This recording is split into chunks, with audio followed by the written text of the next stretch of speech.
We picked it together after months of discussion, and both our families loved it. Grace was classic and beautiful, and meant something to both of us, since it was my grandmother's middle name and Ashley's favorite virtue name. Everything was set until the day our daughter was born. I was in the cafeteria getting coffee after being up for 30 hours during Ashley's labor when she filled out the birth certificate. When I came back, the nurse congratulated me on baby Brinley McCartney. I thought I heard wrong and asked her to repeat it. She showed me the paperwork where Ashley had written Brinley McCartney with that exact spelling.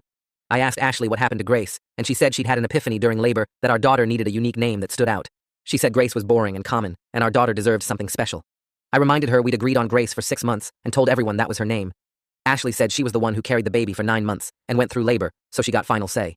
The nurse said they could hold the paperwork for 24 hours if we needed to discuss it, but Ashley said it was already submitted electronically. My sister asked if we were joking. Ashley got defensive and said everyone was jealous of our daughter's originality. She started calling the baby Bryn, but spelled it Bryn in texts, Bryn in cards, and Bryn on social media, never remembering her own daughter's spelling. The pediatrician's office misspelled it 4 different ways in their system. The insurance company said it exceeded their character limit. Daycare sent home forms with Brittany McCartney and couldn't understand why that was wrong. Ashley blamed everyone else for not appreciating creative names. When Brinley was 3 months old, I tried to get Ashley to agree to change it. She said I was trying to erase her birth experience and maternal bonding. She said the name came to her in a vision during contractions, and changing it would damage their spiritual connection. She actually used those words while our daughter's name got butchered by everyone who attempted it. The preschool years were hell. Brinley got called everything but her actual name. Teachers gave up and just called her B. Kids couldn't pronounce it. Parents thought we were pretentious idiots. Ashley insisted everyone was wrong and started correcting people aggressively. She'd interrupt story time to fix the teacher's pronunciation. She'd make other parents repeat it. Their daughter was extraordinary. Brinley asked if she could be called Grace instead, and Ashley grounded her for being ungrateful. That's when I started planning. I researched legal name changes for minors and found that one parent could petition if the other parent abandoned the child or was deemed unfit. Ashley wasn't unfit, but she was about to temporarily abandon Brinley. I convinced Ashley she needed a spa weekend for her mental health. I booked her a resort 2 hours away and said I'd handle everything at home. Ashley left Friday morning for her relaxation retreat. Friday afternoon, I filed emergency paperwork stating Ashley had left the state and abandoned her parental duties. Technically true since the resort was across state lines. The clerk who processed it saw Brinley McCartney on the form and immediately understood why a change was needed. She expedited it as a hardship case. By Monday, when Ashley returned, our daughter's legal name was Sizzlin Morghaney Weatherbottom. I'd added the Weatherbottom as a third name for extra flair. Ashley found out when the school called asking about the updated documentation. She drove home screaming about what I'd done. Requested Reds is on Spotify now. Check out link in the description or comments. I heard know how I could do something so cruel and vindictive. I stayed calm on the couch, folding my hands in my lap. I told her I used exactly the same logic she did. The parent who handles the paperwork gets final say, and I handled this paperwork. Ashley's hands shook as she pointed at me. She called me a monster and said what I did was completely different. Her name choice came from a spiritual vision during labor, something sacred and meaningful. I leaned back and crossed my arms. I pointed out that Sizzlin Morghaney came from my vision too. A vision of showing her exactly how it feels to have your partner betray an agreement. She started crying then, mascara running down her cheeks, but I felt nothing except satisfaction. The school bus pulled up outside around 3:30. I watched through the window as our daughter climbed down the steps, her shoulders hunched and her backpack dragging. She walked up the driveway slower than usual. When she came through the door, tears were already streaming down her face. Ashley rushed over and knelt down, asking what happened. Our daughter sobbed that her teacher couldn't figure out how to say her new name. The kids laughed at her even more than before. Someone called her Pizza Lynn, and everyone thought it was hilarious. Done. Our daughter ran to her room and slammed the door. I sat there staring at my hands while Ashley paced back and forth, muttering about what a terrible person I was. I got up and went to my office. I closed the door and pulled out my phone. I called the county clerk's office and waited through 4 minutes of hold music. When someone finally answered, I asked about reversing a name change. The woman on the phone explained that Ashley could file her own petition to change it again. There was a pause. Then she asked if this was about the Sizzlin case from Friday. I said yes. Her voice changed, got quieter and uncomfortable. She said she didn't realize this was a marital dispute when she expedited my paperwork. If she'd known, she would have required both parents' signatures. I thanked her and hung up. I sat at my desk feeling sick. A car pulled into the driveway around 6 that evening, then another car right behind it. I looked out and saw Ashley's parents getting out. Her father, Jason, looked furious. Her mother, Ramona, had her jaw set in a hard line.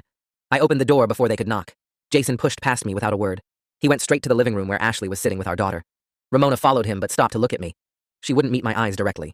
She said what I did was psychological abuse of both Ashley and our daughter. I tried to explain, but she held up her hand. She said she didn't want to hear it. Done. I stood there taking it, because I didn't know what else to do. They stayed for 2 hours, mostly talking to Ashley in the other room while I sat alone in the kitchen. The next morning, my own parents showed up. Ashley had called them the night before. My father, Christopher, asked to speak with me outside. We stood on the front porch in the cold morning air. He said he was ashamed of me. He said he understood being angry at Ashley, but using our daughter as a weapon was unforgivable. I tried to explain that I was making a point, but he cut me off. He said the point I made was that I cared more about revenge than my own child. My mother, Adriana, came out and put her hand on my shoulder. She was gentler, but her words cut deeper. She said I'd turned a bad situation into something truly terrible. She said I hurt my daughter just to hurt my wife, and that made me no better than Ashley. They didn't stay long after that. I watched them drive away and felt completely hollow inside. 2 days later, the school called. It was the kindergarten teacher, Wyatt Cannon. He said he needed to schedule an emergency meeting with both parents. He wouldn't tell me what it was about over the phone, but his voice was serious and concerned. He said our daughter was having emotional problems. Sat in separate chairs outside the principal's office, not looking at each other. Principal Alice Herman called us in. She had papers spread across her desk and a grim expression. She explained that our daughter had told her teacher she wished she didn't have a name at all. She said whatever was going on between us needed to stop immediately. We were damaging our child's sense of identity and self-worth. I started to explain that I was making a point about Ashley's original betrayal. Alice held up her hand and cut me off. She said she didn't care about our marital problems. She cared that a 5-year-old was used as a weapon. She said if we couldn't resolve this right now, she'd have to file a report with child services. The words hit me like a punch. Ashley started crying. Alice handed her a tissue box and waited. She said we had 1 week to show progress or she'd make the call. We left the office in silence. Ashley drove away first. I sat in my car in the school parking lot for 20 minutes. I stared at the steering wheel trying to figure out how my justified revenge had turned into threats from child services. I wanted Ashley to understand how wrong she was. Instead, I'd proven I could be just as wrong, maybe worse. I finally started the car and drove home. The house was empty when I got there. I sat in my driveway with the engine off, watching the sun go down, asked if I was coming inside. I nodded and got out. We walked into the house together without speaking. Our daughter was in the living room watching cartoons. She looked up when we came in, and her face got nervous. She asked if we were still fighting. Ashley sat down on the couch and pulled our daughter onto her lap. I sat in the chair across from them. Our daughter looked between us with big worried eyes. She asked why we kept changing her name. She asked if it meant we didn't love her. Ashley started crying immediately. Her whole body shook, and she couldn't get words out. I watched her try to speak and fail 3 times. Our daughter started crying too because Ashley was crying. I moved to the couch and put my hand on our daughter's back. I told her we loved her so much. I told her we both made really bad choices. I told her we were going to fix it together. Our daughter asked how. I didn't have an answer ready. Ashley wiped her eyes and said we'd figure it out. Our daughter asked if her name would change again. I promised her it wouldn't keep changing. Ashley looked at me when I said that, but didn't argue. We put our daughter to bed early. She asked 3 more times if we loved her before she fell asleep. After she was out, Ashley and I went to the kitchen. Told her that our daughter was suffering every single day. Ashley said she knew that, but Grace felt wrong now. She said too much had happened and we couldn't go backwards. I asked what she wanted then. She said she didn't know. We sat there in silence for 10 minutes. I suggested we pick something new together. Ashley shook her head. She said nothing would feel right after all this. I was getting mad again, but tried to stay calm. I asked if she was seriously going to let our daughter keep suffering because of her feelings. Ashley asked if I was seriously acting like I cared about our daughter after what I did. We were at the same place we'd been for weeks, both too stubborn to fully back down. The next morning, my mom called while I was making coffee. She didn't ask how I was doing or make small talk. She said she'd contacted a family law attorney named Evan Ballard, who handled parental disputes. She was paying for a consultation because we clearly couldn't figure this out ourselves. She said our daughter deserved better than parents who used her identity as a weapon. I tried to thank her, but she hung up before I could finish. Ashley came downstairs and asked who called. I told her about the attorney. She asked if I'd asked my mom to do that. I said no. Ashley poured herself Tuesday. I went on Wednesday. When I walked into his office on Thursday for the joint meeting, Ashley was already there sitting in a chair against the wall. Evan was behind his desk looking at papers. He was maybe 50 with gray hair and glasses. He didn't smile or shake our hands. He told us to sit. We sat in the 2 chairs facing his desk. Evan looked up from his papers and studied us for a long moment. He said we'd both committed what courts consider parental alienation through name manipulation. Ashley started to interrupt, but he held up his hand. He said any judge would see through both our actions. He said judges focused solely on what was best for the child. He said neither of us had considered that. Ashley's face went red. I felt my stomach drop. Evan kept going. He said he'd reviewed the original birth certificate filing. He'd reviewed my emergency petition. He'd talked to the school. He'd read the documentation from the pediatrician about our daughter's distress. Ashley said her choice was about maternal bonding and spiritual connection. She said it wasn't revenge. Evan looked at her over his glasses. He said she made the change without consent, after explicitly agreeing otherwise. He said that was a unilateral decision that violated her husband's parental right dispute. He said that was textbook parental alienation. I wanted to defend myself but couldn't find the words. Evan explained that my emergency petition would likely get thrown out. He said I'd filed it with false information. Ashley didn't actually abandon the child. She went to a spa for a weekend. He said the court would see right through that. But he said that didn't mean they'd automatically restore Brinley McCartney either. He documented all the problems that name caused. Teachers couldn't say it. Kids made fun of it. Our daughter came home crying about it multiple times. He said the court might decide both names were harmful and pick something else entirely. Ashley and I looked at each other. Neither of us had thought about that possibility. He said we should agree on a compromise name before the court forced one on us. He suggested we actually ask our daughter what she wanted. Ashley said immediately that a 5-year-old couldn't make such an important decision. Evan said she was old enough to have an opinion we should respect. He said our daughter was the one who had to live with whatever name she had. He said her voice mattered more than ours at this point. Ashley looked upset, but didn't argue more. Evan scheduled another meeting for the following week. He said we needed to talk to our daughter before then. Asked if I was. I said I didn't think either of us was ready, but we had to do it anyway. At 6 o'clock, Ashley's friend dropped our daughter off. We thanked her and brought our daughter inside. Ashley suggested we talk in her room. Our daughter looked scared again. I promised her everything was okay. We all went upstairs and sat on her bed. I asked what name she liked best. Our daughter looked at Ashley first, and then at me. She said, Grace. Ashley opened her mouth to say something. Our daughter started crying before Ashley could speak. She said she just wanted a normal name that teachers could say. She said she wanted a name that kids didn't laugh at. She was sobbing now. Ashley pulled her close, but our daughter kept crying. Ashley got up suddenly and left the room. I heard her footsteps going down the hall to our bedroom. Our daughter asked where Mommy went. I said she needed a minute. I stayed with our daughter until she calmed down. I told her Grace was a beautiful name. I told her we'd make sure that's what her name would be. She asked if Mommy was mad at her. I promised her Mommy wasn't mad. I said Mommy just had some big feelings to work through. Our daughter hugged me and said she loved us both. I told her we loved her too. I found Ashley in our bedroom sitting on the floor against the bed. She was crying. I understood she had real feelings about this. But our daughter had real suffering because of it. Ashley said she knew she was being selfish.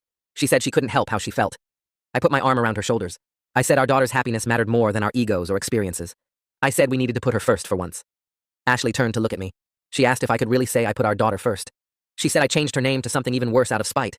She asked how that was putting our daughter first. I didn't have a good answer. She was right. I'd made everything worse trying to prove my point. We sat there on the floor together, not saying anything for a long time. The next 3 days passed in tense silence between Ashley and me. We moved around each other like strangers sharing a house. Our daughter went to the school each morning with her impossible name still attached to her. She came home quieter each day. The first afternoon, she told us some kids were calling her Pizza Lynn. She tried to laugh about it, but her eyes were wet. Ashley started to say something about kids being creative, but stopped when she saw our daughter's face. The second day, our daughter ate dinner without talking. She pushed her food around her plate and asked to be excused early. Ashley and I sat at the table after she left and didn't look at each other. The third day, Wyatt sent the other kids. Wyatt wrote that he was concerned about her becoming withdrawn and isolated. He asked us to contact him to discuss the situation. I showed the note to Ashley without saying anything. She read it twice and set it down on the kitchen counter. Her hands were shaking. She walked out of the room and I heard our bedroom door close. I stood in the kitchen holding the note and feeling the weight of what we'd both done to our daughter settling over me like something physical and heavy. Ashley came to me on the fourth morning. I was in the living room drinking coffee before work. She sat down on the couch across from me and folded her hands in her lap. She said she would agree to change the name to Grace. Her voice was quiet and flat. She said she had one condition. She wanted it legally documented that I admitted what I did was wrong and harmful. She wanted me to sign something official saying my actions hurt our daughter. I set down my coffee cup and looked at her. I said yes immediately. I told her I would sign anything she wanted if it meant our daughter could have a normal name and this nightmare could end. Ashley nodded and stood up. She said we should office at 3. I told him we'd be there. Evan's office was in a building downtown near the courthouse. Ashley and I drove separately and met in the parking lot. We walked in together without talking. The receptionist led us to a conference room where Evan was already waiting. He had papers spread across the table. He explained that he'd drafted a joint petition to change our daughter's name to Grace. The petition included a statement from both of us, acknowledging that our previous actions were not in her best interest. He said we both needed to sign it, and he would file it with the court within hours. Ashley read through the statement first. Her eyes moved slowly over the words. She signed her name at the bottom and pushed the papers toward me. I read the part where I admitted that changing my daughter's name to Sizzlin Morgany Weatherbottom was harmful and done without proper consideration of her well-being. I signed my name next to Ashley's. Evan collected the papers and put them in a folder. He said he'd walk them over to the courthouse immediately. We thanked him and left. 2 days later, we got a letter from the court. The hearing was scheduled for 3 weeks out. Evan called to explain that 3 weeks was actually fast, given how backed up family court usually was. He said we were lucky to get a date. I showed the letter to Ashley and she nodded. She didn't say anything, but I saw relief in her face, mixed with something that looked like pain. Our daughter came home from the school the next day, talking more than she had in over a week. Her teacher had started calling her Grace that morning. The other kids heard it, and some of them started using Grace too. She told us about a girl named Olivia, who said Grace was a pretty name. Our daughter was excited in a way I hadn't seen since before I changed her name. She talked through dinner about Olivia and how they were going to play together at recess tomorrow. Ashley watched her with a strange expression. She smiled when our daughter looked at her, but when our daughter looked away, Ashley's face went tight and sad. I could see her struggling with something internal. After our daughter went to bed, Ashley sat on the couch, staring at nothing. I asked if she was okay. She said she was fine, but her voice said otherwise. I sat down next to her but didn't push. She would talk when she was ready, or she wouldn't. Ashley's mother, Ramona, showed up 3 days later without calling first. She came in and hugged our daughter, and then asked to speak with Ashley alone. They went into the kitchen, and I heard their voices, but couldn't make out words. Voice of Brinley, because she wanted to support her daughter. But after seeing what it did to her granddaughter, she realized she'd been wrong. She said maternal bonding didn't mean imposing your will on your child. She told me that the best mothers listen to their children's needs, even when it conflicts with their own desires or experiences. She said Ashley was struggling to let go of her vision of what motherhood should be, but she needed to let go for her daughter's sake. Ramona looked tired when she said it. She hugged me before she left and told me to take care of her girls. My father, Christopher, called the next evening. He asked me to come over to their house. I drove over after dinner and found both my parents waiting in their living room. My dad asked to see the signed admission of wrongdoing from the court petition. I showed him a copy Evan had given me. My father read it carefully and then set it down. He said at least I could recognize and acknowledge my mistakes. His voice was less harsh than it had been the last time we talked. He said that was more than a lot of men could do. But then he warned me that Ashley and I needed serious marriage counseling. He said the trust between us was completely broken. He could see it in how we acted around each other. He said marriages didn't survive that kind of damage without real work. My mother put her hand on my shoulder and said they would help us to explain what brought us in. Ashley talked first about the name situation and how it escalated. Then I explained my side. Dr. Stewart listened without interrupting. When we finished, she said something that surprised both of us. She said we both had serious control issues. She said we'd used our daughter to fight battles that were really about our marriage. The name conflict was just a symptom of deeper problems. She said the real issues were about respect and communication and shared decision-making. She told us those problems would destroy our family if we didn't address them. Ashley and I looked at each other. Neither of us had thought about it that way. Dr. Stewart gave us homework for the week. She wanted us to practice making small decisions together and respecting each other's input. She said we'd work up to bigger issues once we learned the basics. The next therapy session was harder. Dr. Stewart asked Ashley to explain why she changed the name from Grace to Brinley without my consent. Ashley was quiet for a long time. Then she said she felt powerless during her pregnancy and labor. She said everyone was telling her what to do and how to feel. She said choosing the name was her way of taking back control over her own experience. She admitted it wasn't really about the name itself, her to feel as powerless as she'd made me feel. I said my revenge was about balancing the scales. Dr. Stewart wrote something in her notebook and looked up at us. She said we'd both prioritized our own feelings of power and control over our daughter's well-being. She said that pattern would destroy our family if we didn't change it fundamentally. She gave us exercises in collaborative decision-making. She said we needed to practice respecting each other's boundaries and actually listening instead of just waiting to respond. Ashley and I left that session feeling raw and exposed, but something had shifted between us. We'd both admitted the real reasons behind our actions. That honesty was painful, but it felt like maybe the start of something better. 3 weeks passed in a strange calm before the hearing date arrived. Ashley and I barely spoke except about basic logistics with our daughter. We moved around each other like strangers sharing a house. The morning of the court appearance, I put on my best suit, and Ashley wore a navy dress that made her look serious and responsible. Our daughter wore her favorite purple shirt with sparkles on it. Evan met us outside the courthouse and walked us through what would happen. He said the judge would likely ask our daughter questions directly, and we needed her. She was maybe 50 with gray hair pulled back and reading glasses perched on her nose. She looked up from the stack of papers in front of her, and her expression made my stomach drop. She looked tired and unimpressed, and like she'd seen every stupid thing parents could do to their kids. The bailiff called our case number, and Evan stood to present our joint petition. The judge held up one hand to stop him. She said she'd read all the documentation thoroughly and had some questions first. She looked directly at our daughter, who was sitting between Ashley and me in the front row. The judge asked her name in a gentle voice. Our daughter said her name was currently Sizzlin, but she didn't like it. The judge asked what name she wanted instead. Our daughter's voice was clear and steady when she said, Grace. She said she'd always wanted to be called Grace like her great-grandmother. The judge nodded slowly and made a note on her papers. Then she looked at Ashley and me, and her expression hardened. She said she was approving the name change to Grace effective immediately. She signed the order right there and handed it to the clerk. But then she started talking, and her voice was cold. She said she'd been a family court judge for 20 years and seen parents do terrible things to children. She said we'd both put our egos and our anger ahead of our daughter's well-being. She said our daughter had suffered real harm from our actions. She said she was ordering us both to complete a parenting course focused on child-centered decision-making. She said we had 60 days to complete it and submit proof to the court. She said she'd be monitoring our compliance personally. Then she picked up another document from her stack. She said she was also invalidating my emergency petition. She said I'd made false statements to the court about Ashley abandoning our daughter. She said Ashley had been at a spa 2 hours away, not abandoning anyone. She said making false statements in court filings was serious and could result in contempt charges. She said she was letting it go this time only because we'd reached an agreement. But she warned that any future manipulation of legal processes would result in serious consequences, including possible jail time. She said she didn't want to see either of us in her courtroom again. She dismissed us with a wave of her hand. Walking out of the courthouse, I felt like I'd been punched in the gut. Ashley was crying quietly beside me. Our daughter held both our hands and asked if everything was okay now. I told her yes, she was Grace now, and everything would be okay. But I didn't feel courthouse steps, while Evan went to get copies of the signed order. Neither of us knew what to say. We'd won, but it didn't feel like winning. Our daughter tugged on my hand and asked if we could get ice cream to celebrate her new name. Ashley and I looked at each other, and both nodded. We walked to the ice cream shop 2 blocks away in silence. Our daughter got chocolate chip and talked happily about how she couldn't wait to tell her teacher her real name. Ashley and I barely touched our ice cream. That night after our daughter went to bed, Ashley said she was sorry for everything. I said I was sorry too. We sat on opposite ends of the couch and didn't touch. The school updated their records within 5 days. The principal called to confirm the legal name change and said they'd make the transition as smooth as possible. Our daughter came home from the school that Friday bouncing with excitement. She said her teacher announced to the class that she had a new name now and everyone should call her Grace. She said she made 2 new friends at recess who wanted to play with her. She said one of them said Grace was a pretty name. The teacher sent home a note saying our daughter seemed much more confident and was participating in class discussions more. She said the name change appeared to have relieved significant anxiety. Over the next 2 weeks, I watched our daughter transform. She smiled more. She talked more at dinner. She volunteered to read aloud when we did bedtime stories. The constant tension in her shoulders disappeared. But Ashley struggled. One night after our daughter corrected her for the 3rd time that evening, Ashley locked herself in the bathroom and cried. I stood outside the door not knowing what to say.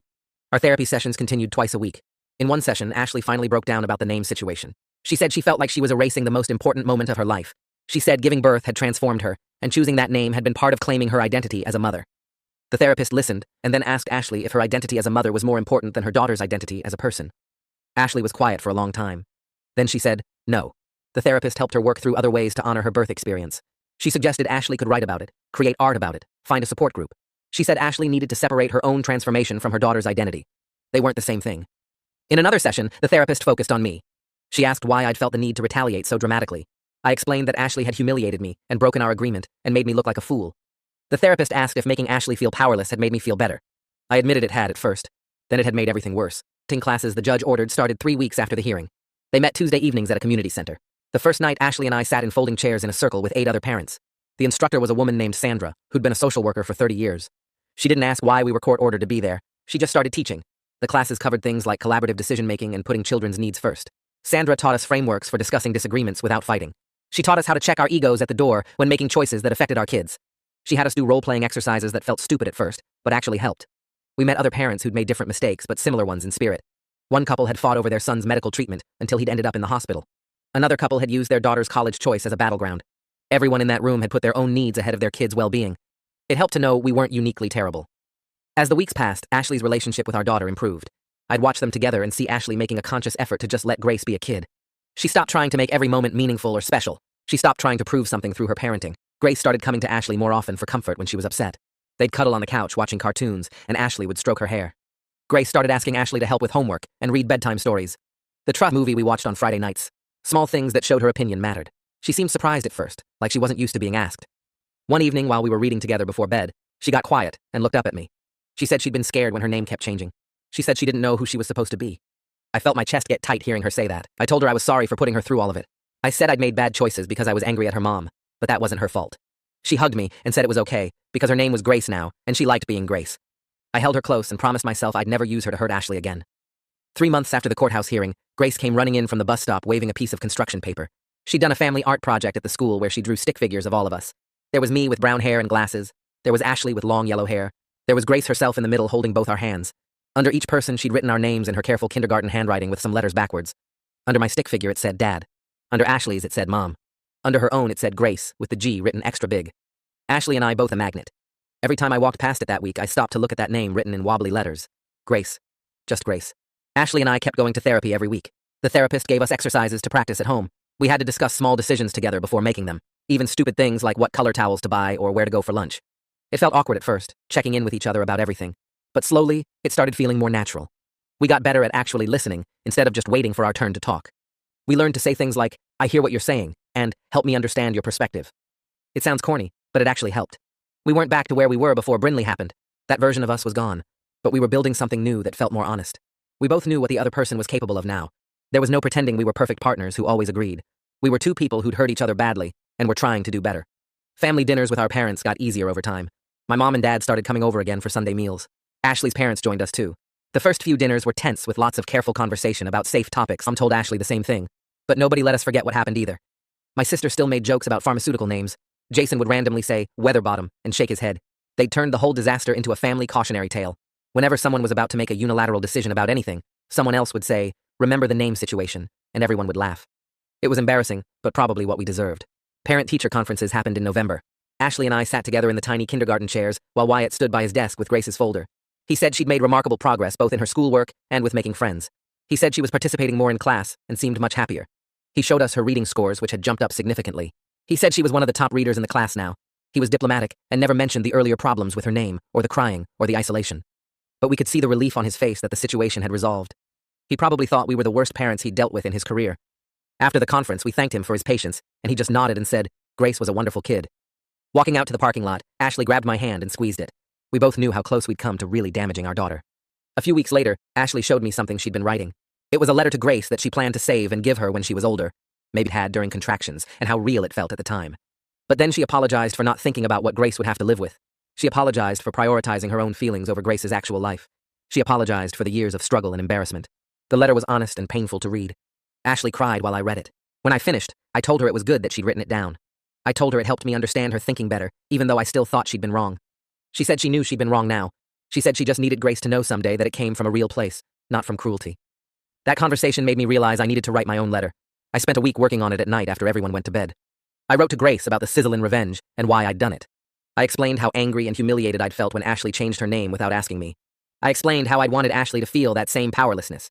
But then I wrote about what I'd learned since then. I wrote about anger and control and how you can hurt people you love when you're trying to prove a point. I wrote about using her as a weapon and how wrong that was. I wrote about all the ways I'd failed her as a father during those months. When we finished, the therapist said this was the first time we'd both fully acknowledged the damage we'd caused. She said that acknowledgement was necessary before we could really move forward. The therapist said we'd made significant progress over the past few months. She said the work we'd done on communication and collaborative decision-making was impressive. But then she warned us that the patterns we'd fallen into could come back under stress. She said unilateral decisions, using grace as a weapon, prioritizing our egos over our family. These were patterns that felt natural to us now. She said we'd need to actively fight against them, especially when things got hard. She recommended we keep coming to therapy even after we felt fixed. She said maintenance was just as important as repair. Ashley and I agreed immediately. We both knew how close we'd come to destroying everything. We weren't going to risk falling back into old habits just because things felt better now. That evening at home, Ashley and I sat at the kitchen table and came up with a new family rule. We wrote it down on a piece of paper in big letters. Any major decision affecting Grace requires both parents to agree. If we can't agree, we table it until we find a compromise. No exceptions. No. A constant reminder of what we'd promised each other and our daughter. 4 months after the courthouse hearing, Grace came running in from playing outside. Her friend from down the street took ballet classes, and Grace wanted to know if she could take them too. She was bouncing with excitement, already describing the pink leotard she wanted. Ashley and I looked at each other across the living room. I could see we were both thinking the same thing. This was exactly the kind of moment where we used to make unilateral decisions. Ashley would have signed her up immediately without asking me. Or I would have said no just to assert control. But instead, we told Grace to give us a few minutes to discuss it. We went into the kitchen together and talked through the logistics, the cost, the schedule, whether we could make it work with everything else. We both shared our thoughts. We both listened. Then we went back to Grace together and told her yes, ballet sounded great. We'd look into classes this week. Grace squealed and hugged us both. It was such a small moment, but it felt huge. We'd actually done it right. The parenting class graduation ceremony took place in a bland community center room with folding chairs and a table of cookies that looked homemade but tasted store-bought. Ashley and I sat through presentations from other parents about their growth journeys, each one more awkward than the last. A dad talked about learning to validate his teenage daughter's feelings instead of dismissing them. A mom cried while describing how she'd stopped using guilt in my jacket pocket. The instructor congratulated us on completing the program and said she'd seen real change in how we communicated during group sessions. Ashley thanked her genuinely, while I nodded and tried to look appropriately grateful. Driving home separately, I thought about how silly the whole ceremony felt, but also how it marked something real. We'd shown up every week for 8 weeks and actually done the work instead of just going through the motions. 2 days later, an envelope arrived from the family court with the judge's letterhead. I opened it standing in the kitchen while Ashley watched from the doorway. The letter was brief, just 3 sentences acknowledging our completion of the required parenting classes and noting that we'd satisfied the court's conditions. The final sentence said the judge hoped our family would continue to thrive and wished us well. Ashley asked to read it, and I handed it over. She read it twice, then carefully folded it and put it back in the envelope. Grace's 6th birthday party happened on a Saturday afternoon in our backyard with balloons tied to the fence and a princess cake from the bakery she'd picked out herself. Both sets of grandparents arrived within minutes of each other, my parents bringing a wrapped present the size of a small refrigerator, and Ashley's parents carrying a gift bag stuffed with tissue paper. My mom screaming in that specific pitch that makes adults wince. Nobody mentioned Brinley or Sizzlin or the months of chaos that had preceded this moment. My dad asked Grace about first grade starting in the fall, and she told him about her new backpack with sparkles. Ramona complimented the cake and asked Ashley where she'd ordered it from. Jason talked to my mom about their garden and whether the tomatoes would come in early this year. The whole afternoon unfolded like a normal family birthday party, relaxed and easy without any pointed comments or careful topic avoidance. Grace opened presents and squealed over each one, hugging grandparents and thanking them without any prompting from us. We sang happy birthday while she made a wish and blew out 6 candles in one breath. Ashley and I stood next to each other taking photos, and our hands brushed together when we both reached for the cake knife. She smiled at me, and I smiled back, and it felt completely natural. That evening after everyone left and Grace was in bed, Ashley found me in the living room putting away the leftover decorations. She sat down on the couch and said she'd been thinking about something. I waited for her to continue, folding a tablecloth into increasingly messy squares. She said she wanted us to have another child. The words came out quickly like she'd been practicing them. She said she wanted a chance to do it right this time, with collaboration and respect from the very beginning. I stopped folding and looked at her. My first reaction was panic, because the last pregnancy had nearly destroyed our marriage and resulted in years of I agreed immediately because that felt like exactly the right approach. We sat quietly for a minute, and then Ashley said she knew it was a lot to think about, and we didn't need to decide anything tonight. I thanked her for bringing it up as a discussion instead of a decision, and she said that was the whole point of everything we'd learned. The following week in therapy, we brought up Ashley's suggestion about having another baby. Our therapist listened carefully while we explained our different reactions and concerns. She asked what had prompted Ashley to think about this now. Ashley said watching Grace thrive, as Grace had made her realize how much she'd let her own needs override her daughter's well-being before. She said she wanted another chance to be a better mother from the start. The therapist asked what my concerns were, and I said honestly that I was scared we'd fall back into old patterns under the stress of pregnancy and a newborn. The therapist nodded and said both perspectives made complete sense. She pulled out a notepad and started making a list of the growth we'd made over the past months. Better communication, collaborative decision-making, putting Grace's needs first, recognizing our control issues, respecting each other's boundaries. Then she made another list of work still ahead. Maintaining these patterns under stress, handling disagreements without power struggles, staying in therapy long-term, continuing to prioritize our daughter. She said if we did decide to have another baby, we needed to handling them differently than last time. Over the next few weeks, Ashley and I spent several evenings at the kitchen table talking about potential names for a hypothetical future baby. The conversations felt completely different from before. Ashley suggested names and asked what I thought instead of announcing decisions. I shared my preferences and listened when she explained why certain names appealed to her. We talked about family names and meanings and how names sounded with our last name. Neither of us pushed or dismissed the other's ideas. We made lists and crossed things off and added new options. Ashley liked Olivia and I thought it was pretty, but worried about popularity. I suggested Thomas and Ashley said it reminded her of a childhood bully, but she appreciated me sharing it. We laughed about some of the terrible celebrity baby names we'd seen online. We agreed that uniqueness wasn't worth making a child's life harder. The whole process felt playful and collaborative instead of combative. One night, Ashley said she felt heard in a way she hadn't during her pregnancy with Grace, that she'd felt alone and powerless then, and compensated by grabbing control where she could. I said I felt respected instead of steamrolled, that I'd felt betrayed and humiliated before and lashed out to regain power. We both acknowledged how badly we'd handled things and how much better this felt. After a month of these conversations, we decided we weren't quite ready for another child yet, the mix. I agreed completely and said I wanted to be sure we could handle normal life stress before taking on pregnancy and newborn stress. But the conversations had been valuable practice in exactly the skills we'd been learning. We'd listened to each other, found common ground, respected boundaries, and made a joint decision without either of us feeling overruled or dismissed. Our therapist said this was exactly the kind of work that would serve us well, whether we eventually had another child or not. She said collaborative decision-making was a skill that required constant practice, and we'd use these conversations to strengthen that skill. Grace started first grade in September at the same elementary school where she'd attended kindergarten. I filled out the enrollment paperwork with her legal name, Grace, written clearly in every blank. The school had no record anywhere of Brinley McCartney or Sizzlin Morghaney. Her new teacher had no idea about the chaos that had preceded this fresh start. At the first parent-teacher conference in October, the teacher told us Grace was confident and well-adjusted, participating eagerly in class and making friends easily. She said Grace seemed comfortable with herself and secure in her identity, showing none of the anxiety or withdrawal that sometimes appeared in first. I said I was grateful too, but also thought we shouldn't forget it ourselves, that remembering our mistakes would help us avoid repeating them. Ashley and I celebrated our anniversary in November with a quiet dinner at home after Grace went to bed. We ordered takeout from the restaurant where we'd had our first date and ate at the kitchen table with candles Ashley found in the back of a drawer.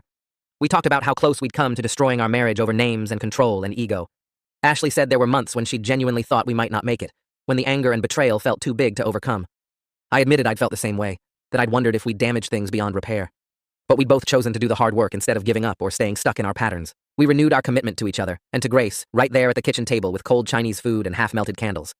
We promised to keep going to therapy and working on communication and putting our family before our individual needs to be right or in control. Ashley reached across the table and took my hand and said she was proud of us for getting here. I squeezed her hand back and said I was proud of us too. A few days later, I got an email from Evan Ballard asking how our family was doing. He said he liked to check in with former clients when their cases had been particularly contentious to see if the resolutions held up. I wrote back immediately with genuine gratitude for his blunt honesty during our consultation. I told our daughter. Evan replied within an hour, saying he was glad we'd taken it seriously, because many couples in similar situations didn't. He said too often parents got stuck defending their positions and forgot that family court existed to protect children, not validate adult egos. He said he was happy to hear Grace was doing well and wished our family continued success. One afternoon in early December, Grace came home from the school and asked why her name used to be different. She'd found an old envelope in the recycling bin addressed to Brinley and wanted to know who that was. Ashley and I looked at each other, and I could see we were both thinking the same thing. We'd known this conversation would come eventually. We sat down with Grace at the kitchen table, and I started by saying that when she was born, her mom and I had made some mistakes about her name. Ashley took over and explained in simple terms that we'd both chosen names without talking to each other first, and that had caused problems. I said we'd learned that parents need to work together and listen to each other, and most importantly, listen to their kids. Grace asked if Brinley was her real name before, and Ashley said yes, for a little while, but now her real name was Grace, and that's what it would stay. Grace thought about this for a minute, then said, everyone makes mistakes, and it was okay, because we'd fixed it. Ashley and I both felt our throats tighten at how easily she was accepted our explanation. I turned around and saw the county clerk who'd processed my emergency name change paperwork standing there with her cart. She looked uncomfortable and started apologizing right away, saying she should have asked more questions before expediting the filing. She said she'd felt terrible ever since she found out what had really happened, that she'd been manipulated into helping me hurt my own daughter. I stopped her and said it wasn't her fault at all. I told her I'd deliberately misled her about the situation and taken advantage of the system, and I was the one who owed her an apology. She seemed surprised but relieved, and we talked for a few more minutes about how Grace was doing now. I showed her a recent photo on my phone of Grace smiling at her ballet recital, and the clerk said she was glad everything worked out. After we said goodbye, I stood there holding my bag of apples, feeling grateful that even strangers who'd been caught up in my mess were willing to forgive. That same week, Ashley surprised me by asking if I could help her with something in the living room. She'd taken the picture Grace drew of our family at the school and bought a nice frame for it. We hung it together on the wall near the couch where we'd see it every day. Ashley said she wanted it there as a reminder of what actually mattered, Not our egos or our need to be right, but Grace and our family. Over the following weeks, whenever Ashley or I started to what we were supposed to be protecting. In February, our couple's therapist told us she thought we could move to monthly sessions instead of weekly ones. Ashley and I looked at each other with genuine surprise because it felt like a huge milestone we hadn't seen coming. The therapist said we'd made real progress in communication and collaborative decision-making, and she was proud of the work we'd done. She reminded us that maintaining a healthy relationship required ongoing effort though, not just crisis intervention when things got bad. She said couples who stopped working on their relationship after therapy often slid back into old patterns within a year or two. Ashley and I both committed right there to continuing the work, even after therapy ended completely, to keep checking in with each other and prioritizing our family over our individual needs to be right. A full year after the courthouse hearing where Grace officially became Grace, our family was in a genuinely good place. Not perfect, because we still had disagreements and toughed through consistent effort and thousands of small choices to communicate instead of control. We'd learned the hard way that our daughter's well-being had to come before our egos every single time, no exceptions. The scars from our name war were still there, and probably always would be, but they'd become reminders of hard lessons we'd actually learned, rather than open wounds that kept hurting us. We were better parents and better partners, because we'd faced what we'd done to Grace and chosen to change, instead of staying stuck in our patterns of blame and revenge.